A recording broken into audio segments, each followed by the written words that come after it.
Well, hello, my YouTube friends. So let's take a look at this box right here. Okay, so one out, 4 of these in there.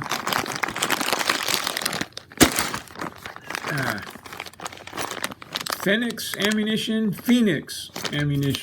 There was a sticker in here. Here it is.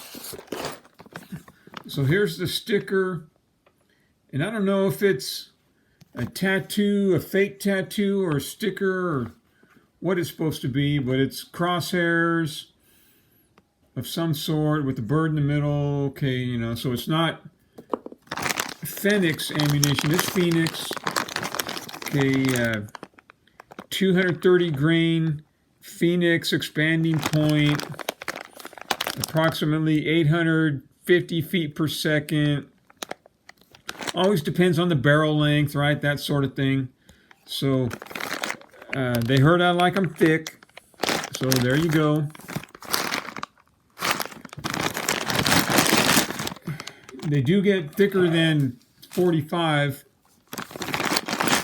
but we'll see. So cut that with the scissor.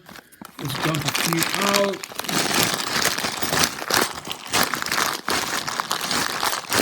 Oh yeah, beautiful. Okay, so let's zoom in. Who's the brass from? AUSA. I don't recall ever seeing that head stamp before. So whatever. Okay, so if it's a 230 grain, but it doesn't look like there's any lead in there,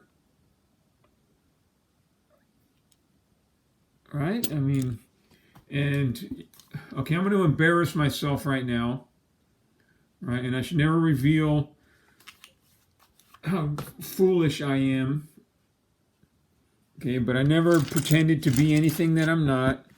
So what am I going to do here? Oh yeah, first thing you do, drop the magazine. Okay, and then you can see that the oxidation, the oil discoloration, okay, that's been in there for a while. Okay, that means I haven't taken my training seriously. Let's see what we got here. Try not to shoot myself. There, it fell out. So this is I don't even know, 200 grain or something. Look how dull it is. How many marks it's had. How many times it's been loaded, unloaded. Okay, I should be embarrassed to reveal this about myself. But like I said, okay, yeah, that's a Hornady. I don't even remember how heavy. That's a 230, 180, whatever. But I do know that nose shape, it feeds through this gun reliably. But yeah, so my training sucks. Your ammo should never look like that, especially in your EDC. Oh wait, I need that. Where'd it go? Okay, so if that one works well, then I wonder how this other one will feed. Now look, the one on the left, the Hornady, okay, it's got exposed lead in the tip, but the one on the right, the FXP, appears to be solid copper projectile. All right, one of them newfangled expanding self-defense rounds.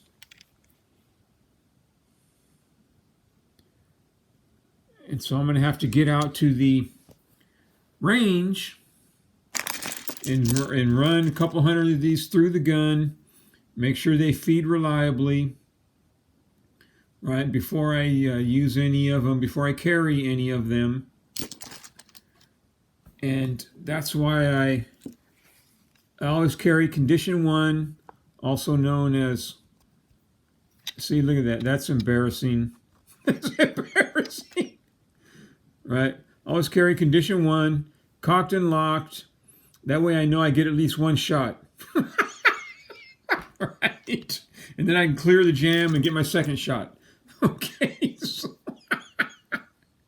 yeah, I know. So, but there you go. So what did I say? 230 grain?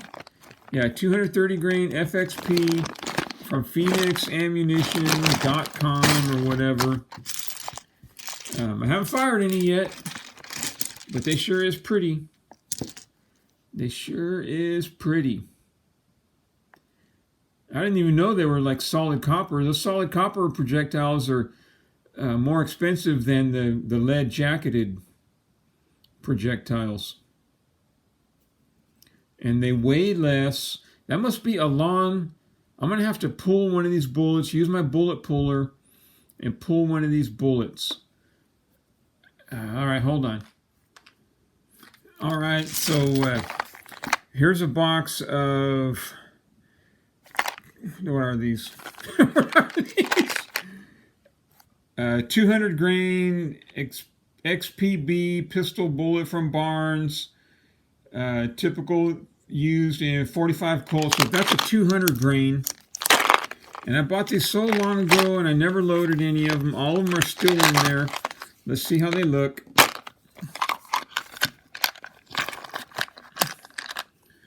Okay, that's a 200 grain solid copper projectile next to a 230 grain round nose lead.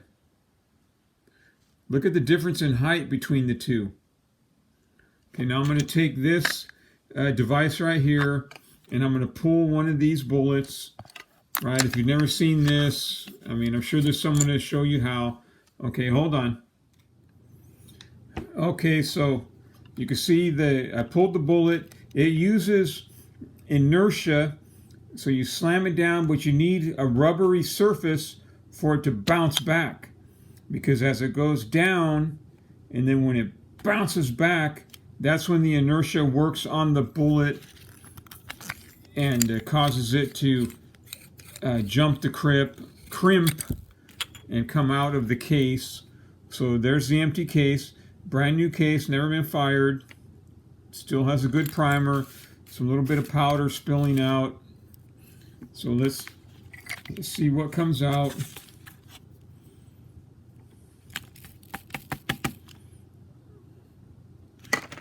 Let's zoom in on this powder.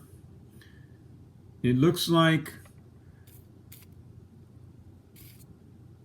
it's a flake type. It's not ball powder.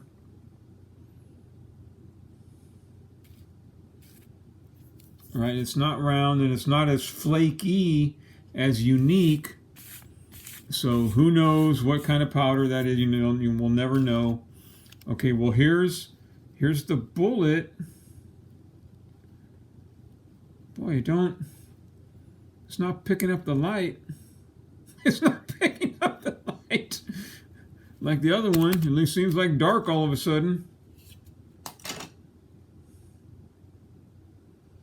Right, but it's listed as a 230 grain. So let's compare the height. So there's the 230 grain FXP. There's the 230 grain lead ball round. Here's the 200 grain. And that one's got quite a cavity, man. That thing goes way down there. Let me take a closer look at it.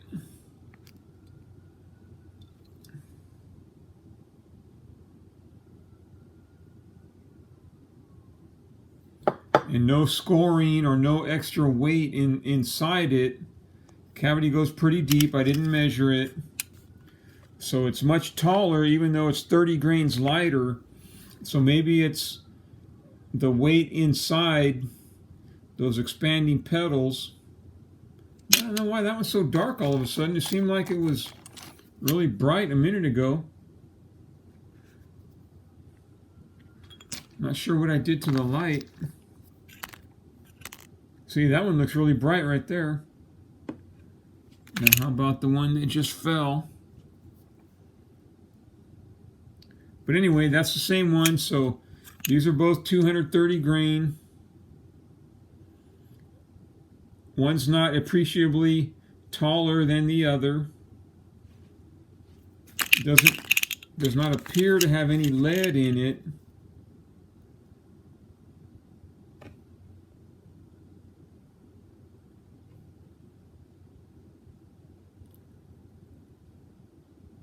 It's got gunpowder in it.